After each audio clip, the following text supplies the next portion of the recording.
Hello, everyone, and welcome to part 2 of the How to Name Emotions and Feelings in Your Children. So, in part 1, I gave an overview of the difference between emotions, those core emotions and associated emotions, and also feelings that felt sense. So, I just wanted to give you a relevant example, and I'm going to choose fear today because I think a lot of parents struggle with fear. It's horrible for parents knowing your children are scared and you don't know what to do, and often the behaviors associated with fear are very tricky and exhausting and drive you up the wall. Things like going into your bed at night because they're scared to be in their room, or when you're in a crowd, they start to regress and become really childlike and cling to your leg, and they don't want to go anywhere, and they don't want to play with the other children. They want to be with the adults and they want to be by you. And it's suffocating because you want some space. You want them to thrive and grow with other people. You want them to thrive in the world. Fear is a very difficult emotion for parents to watch their children go through. And I think that fear of their fear can just compound the whole situation. So I really want to tackle fear. And that's probably going to be the first book I start if I start my children's book.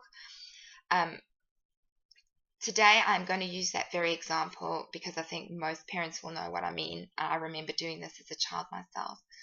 When you take a child out into an unknown environment, such as a party with lots of new people, or maybe a market, or the rides at a fun fair, and your child suddenly feels overwhelmed maybe, and they start clinging to your legs, and they don't want to let go, and they don't want to go and do things that they were so excited about doing on the train ride there or the car ride there, and you can't understand what's changed between here and there, that now they don't want to go, they don't want to do anything, and you're getting frustrated and you're trying to coax them off, and you're trying all your strategies to say, it'll be fun, there's nothing to worry about, this, that, the next thing.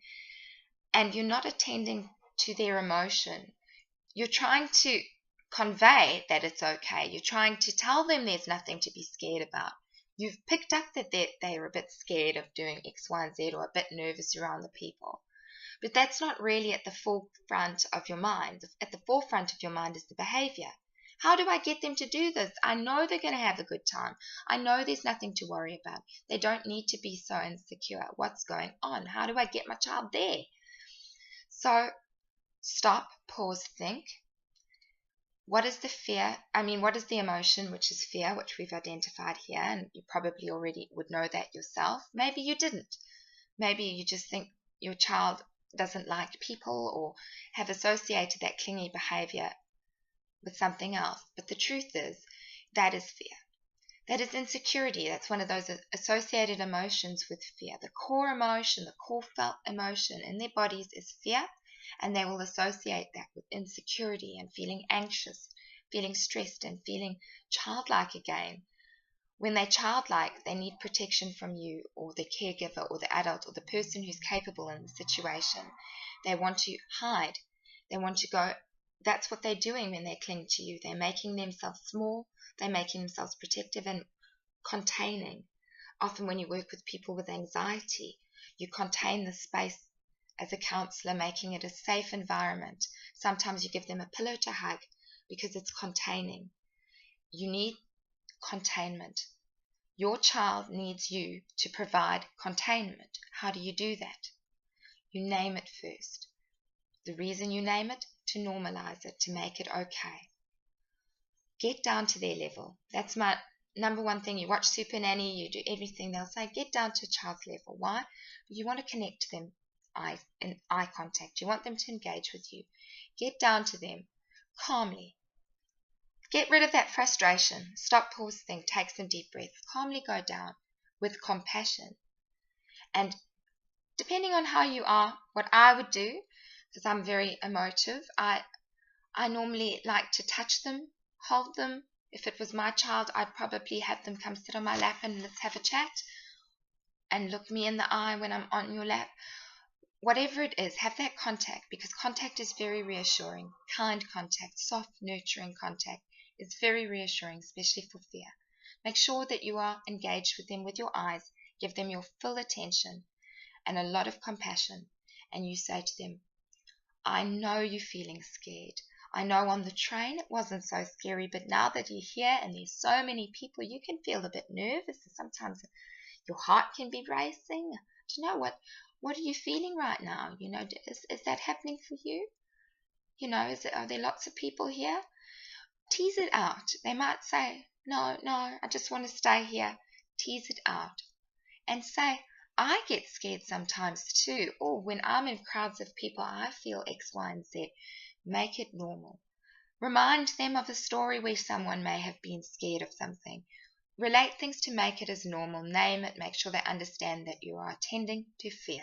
What they are feeling is fear, and that is okay. It's more than okay. Then when you've got the fear out in the open and they know what that is, so that's when you go and use your strategies and you tell them that, look at all those children are going on that. See, that it's safe. But I tell you what, why don't we do X, Y, and Z? Or why don't you do it? Would it help if mum did this? Or would it help if mum came with you? Would it help if we just watched them first? Or whatever, they will feel softened. They will feel calmer. The problem won't have gone away when you name the feelings, but they will feel calmer. So it's about getting down, using your body to comfort them, making sure that you show them in your body, using your hands. Make sure they understand what they're going through and make sure they know it is okay. Try not to let your frustration and your desperation to get them to go and have some fun or whatever's going on for you be the first thing you do. Feelings first, emotions first.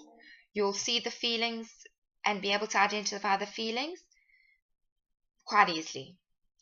Think about all the feelings associated with all the core emotions like I explained in the first video, and you'll be able to hit that main core emotion of fear straight away and get to attending to your child. So I hope that helps, and as we go along I will give some other examples because I know it's quite difficult to think of specific examples and all that. So I'll keep giving examples because I know that's really helpful for you to get an idea in your head. But today was fear, and please feel free if you would like me to attend to a specific situation. I'm really happy to do that. In fact, I want to do that. So give me a situation that you're struggling with your kid, and I will either make a blog or give you direct feedback for other people to see as well. Or you can do that privately. I'm okay with that too. So have a great day. Thank you.